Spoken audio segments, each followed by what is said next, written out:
Election کے لیے تمام انتظامات مکمل ہیں۔ سیکیورٹی اہلکاروں سمیت تمام پولنگ عملے کو ٹریننگ دی جا رہی ہے۔ صوبائی الیکشن کمشنر عزیز بہادر کا کہنا ہے کہ الیکشن رولز اور قوانین پر مکمل عمل درآمد کیا جائے گا۔ کسی نے اپنی ذمہ داری سے تجاوز کیا تو قانون حرکت میں آئے گا۔ بول نیوز پشاور کے نمائندے آصف شہزاد اس وقت صوبائی الیکشن کمشنر کے ساتھ موجود ہیں، ان سے جانتے ہیں۔ بتائے گا آصف۔ آج بالکل انتخابات کی تیاریاں جو ہیں وہ عروج پر پہنچ چکی ہیں۔ الیکشن کمیشن کی جانب سے تمام تر تیاریاں جو ہے مکمل ہو چکی ہیں۔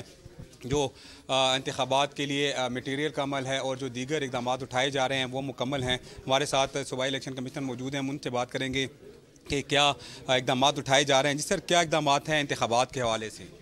اقدامات یہ کہ جو آنریبل الیکشن کمیشن نے الیکشن پروگرام اناؤنس کیے، اس کے مختلف سٹیپس ہمارے list of polling stations final ہو چکے ہیں، تقریباً 1-2 دن میں آفیشیلی پبلش ہو جائیں گے۔ تو اور اس طرح باقی ٹریننگ شروع ہے، ہمارے پولنگ سٹاف کی ٹریننگ شروع ہے، سیکیورٹی کے ارینجمنٹس ہو رہے ہیں، اور اس طرح جو ہمارے لاجسٹیکل ارینجمنٹس ہوتے ہیں تو ریٹرننگ آفیسرز لگے ہوئے ہیں اپنے اینڈ پہ اپنے لاجسٹیکل ارینجمنٹس کر رہے ہیں، اور انشاءاللہ سب کا ٹارگٹ یہی ہے کہ 8 فروری وہ ایک جو ہمارا دن ہے اس کے لیے ہر ادارہ ہر لیول پہ وہ اپنی تیاری کر لے۔